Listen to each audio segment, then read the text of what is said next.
Denver Sports presents the Mile High Hockey Podcast with Mike Evans, presented by Fort Comfort Gutters. Now here's your host with the latest on the Burgundy and Blue, Mike Evans. Hey everybody, welcome into Mile High Hockey. She's Rachel Vigil, I'm Will Peterson.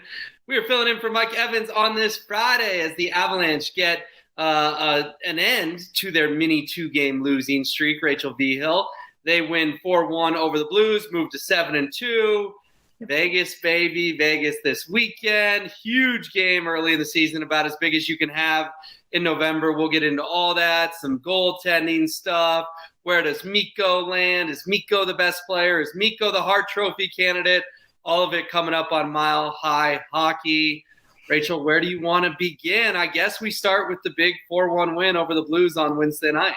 No, for sure. And it was so good. Well, first of all, so good to hang out with you again and be able to do Mile High Hockey. But it was so good to see the Avs get back on track and in such a dominating fashion, too. It was like, what's going on with Cale Makar? You know, we're all like, is he going to play? Is he not going to play? Is he healthy? Is he not healthy? Like, what's going on there? So it was great to be able to see him out on the ice. The same thing with Bowen Byram. Everyone was like, is this a brand new injury we're learning about, or why wasn't he practicing the day before the game? And then to see him out there in his 100th NHL game, the fact that he's had 27 NHL playoff games alone in his career, like he's such a young player, is still crazy to me. But like that was the big storyline for me besides goaltending, which I know we'll get into, but was like, okay, how are those guys going to look? Is this serious or not serious?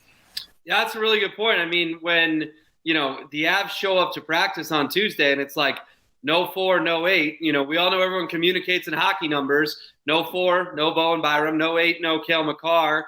Had a couple call-ups, Riley Tufte, Caleb Jones coming up from the Eagles. But luckily for the Avs, I mean, Tufte still did play, and we can talk about making Drouin inactive. You know, Jonathan Drouin, hey, he's here to play with Nathan MacKinnon, Halifax Mooseheads, and by Game 9, he's a healthy scratch. But let's talk about those injuries and sort of your view on, hey, both Cale and Bo played. And that was huge because no one wants to get into hockey. Oh, you know, lower body injury. They could miss a week. They could miss a month. You know, no one likes that stuff in hockey. They're so secretive. So I think it's big they both played. But I have to ask you, is it a little too all gas, no brakes that Cale takes this really awkward fall in Buffalo? Everyone was stunned he was back out there for the third period. They were already down 3-0. They lose 4-0. Is it a little like Bednar needs to keep these guys from hurting themselves, and he maybe needs to put his foot down and say, you know what, Cale? It's November. You're going to sit out the third period against Buffalo, and then you're not going to play against St. Louis because that fall you could have broken your leg, or do you sort of take it as the coach saying, hey, I trust these guys, and if Cale says he's ready, and we're not going to hold anything back? I'm like 50-50 on it, right? Because what you said, I think Jared Bednar puts so much trust in that. We heard that with even Georgie, where he was asking Georgie, like, do you feel comfortable? Do you want to start? Like, how are you feeling? And he's like, yep, I'm ready to go. Obviously goes out there and it doesn't look too good in the 2 previous games. But like, those were one of those things where he trusts his players so much to make the right decision. But we also know hockey players are so freaking tough. Like, of all the sports, I think hockey players take kind of the top tier cake where it's like, all right, they're going to go out there no matter what. How many times have we heard about guys with broken bones that are going out there and doing just the craziest things? I totally get your point, though, on the whole, like, all gas, no brakes. And it does make me a little nervous. But with Cale specifically, I'm like, you know, sometimes when you, like, roll an ankle or something and you have your leg up for so long and it gets even a little bit stiffer compared to if you would have just kind of walked around on it a little bit, it probably would have felt better. Yeah. So I'm kind of wondering if it was one of those type of things where it was like, okay, I don't want to rest it too much because I want my body to keep moving, and it might have been like more muscular. I don't know, because they are so secretive when it comes to these injuries, and I hate that about the NHL.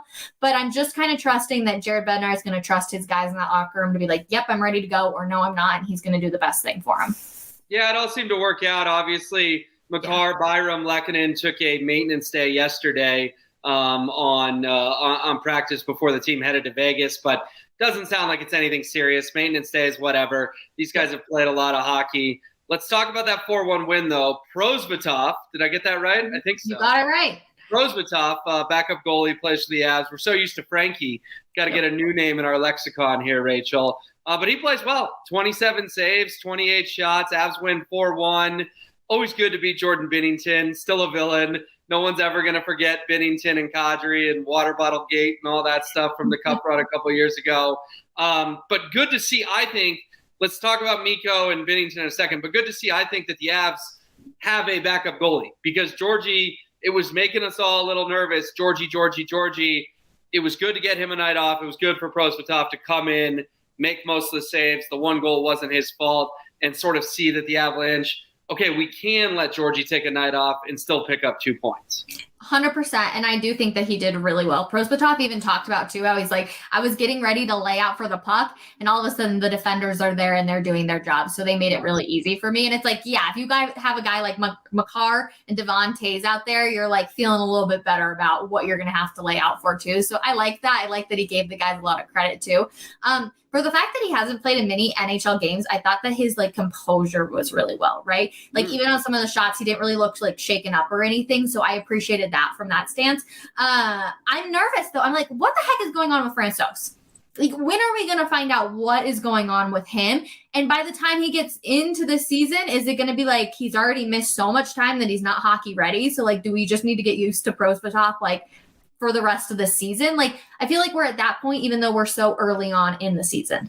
Yeah, no, you're right. With Frankie, it's, it's hockey. Again, we've harped on it. There's no real updates, but it sort of bleeds longer and longer. You wonder, is the guy ever going to be right again? And we'll always remember him for the Cup run and having to play the Edmonton series for Darcy Kemper and Darcy dealing with the eye injury. But Rachel, I think it's Prosvetov moving forward until we hear otherwise. I do, and I think fans are going to have to get used to that. But he was good against the Blues, and someone else that was good against the Blues was Mikko Rantanen, getting another goal. He now has 6 on the year, leads the Avs with 14 points. Cale Makar has 11, Nathan MacKinnon has 9, Lehkonen has 7, Nichushkin has 6, all the usual suspects. But Rachel, I got to ask you, that ESPN 100 list came out, and Nathan MacKinnon and Cale Makar were both top 5, but Mikko Rantanen was 7 for the top 100 players in the league. It feels like Mikko's no longer under anyone's radar. We love Cale. We love Nathan. We've had the debate time and time again, who's the best player. But after his gaudy stats last year, is this the year Mikko Rantanen makes a run at that Hart Trophy for NHL MVP? He's the most underappreciated player in the NFL, and I will preach that from here out. Or NHL, yes, excuse me. I swear, though, he is so underappreciated. When Spitting Chicklets finally came out and was like, Mikko Rantanen is underappreciated, I was like, I have been saying this for so long because it's so true what he's able to do. And it's with hockey, you kind of have to be able to say, so many people are focusing on Nathan MacKinnon, Cale Makar, like all of those names. And so you always wonder, like, okay, they're not paying as much attention to Mikko, which enables him to do what he does. But I think you're kind of right that people are starting to pay attention to him. And the fact that he's still able to go out there and put up points on the board, you're like, Mikko, we love you here in Denver. Like, please don't ever leave because we're having way too much fun with the Moose. Yeah, they're going to have to give him one more contract, make sure he ends his career here. Get creative because they've given out a lot of big contracts, but they can't let Mikko finish his career anywhere else. I'm telling you, though, I'm calling it. It's November 3rd. Mikko Hart Trophy. Keep an eye on that. Keep an eye on Mikko Rantanen Hart Trophy. We know McKinnon's been a finalist a couple times, never won it, gotten robbed, doesn't have an MVP on his resume. How crazy would it be if Mikko got an MVP before Nate did? We'll have to see. It's very, very early. But speaking of early, Vegas, baby. It is Vegas. They are out there. They're out there with their moms, Rachel. They went a day early. How cute, how fun. I hope they don't party too much, though. We all know those moms can get after it. They got a big game on Saturday night against the Golden Knights, who are 10-0-1. One of only 2 teams in the NHL without a loss in regulation, them and the Boston Bruins, fittingly enough. But how much stock do you put in a game this early in the season with sort of supremacy in the Western Conference, or at least bragging rights early on the line Saturday night at T-Mobile Arena? First of all, I have to talk about the moms. I love that they do this in the NHL. I think it's so fun. And I love hearing that Nathan MacKinnon's mom is like the ringleader of all the moms. Like, I'm like, this just fits, right? Like, totally 100% goes down from mother to son. I love it too. And I think it's Vegas, like, of all places for them to do it this season. I'm like, heck yeah, this is incredible. And I know they were at the game the other night here at Ball Arena, but I just think it's so much fun too. And I think it adds a different, like, it kind of shows the family, like the family aspect of hockey, right? Like we talk so much about that in sports, but when you actually really get to see it, I feel like it brings a lot of people closer too. Even just fans, we feel like we can connect a little bit more. So I like that. Now about the game. I'm putting a lot of stock into it. And I know I probably shouldn't be, but I'm like, these are two really good teams. They know what's kind of on the line, and it's so early on. But if you can prove that you're already being able to be a dominant force so early on, then you're kind of stuck in that person's mind or that team's mind for the rest of the season of like, oh, would we maybe have to face them again? And like, what's going to happen? And you obviously knock on all the wood, no injuries or anything of that nature, but I am putting a lot of stock into the game tomorrow. And I am so hyped about it too. I'm like so ready to watch it.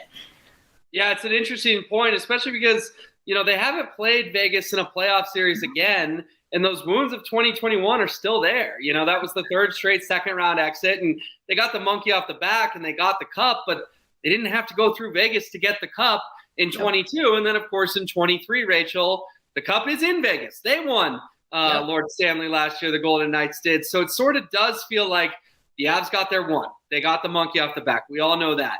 Yep. But inevitably, to get a second, not only are you going to have to beat Vegas, but frankly, it feels like it is sort of building. This is chapter one in a 20-chapter set that is ultimately building toward a Western Conference final between the Avs and the Golden Knights next spring, early next summer.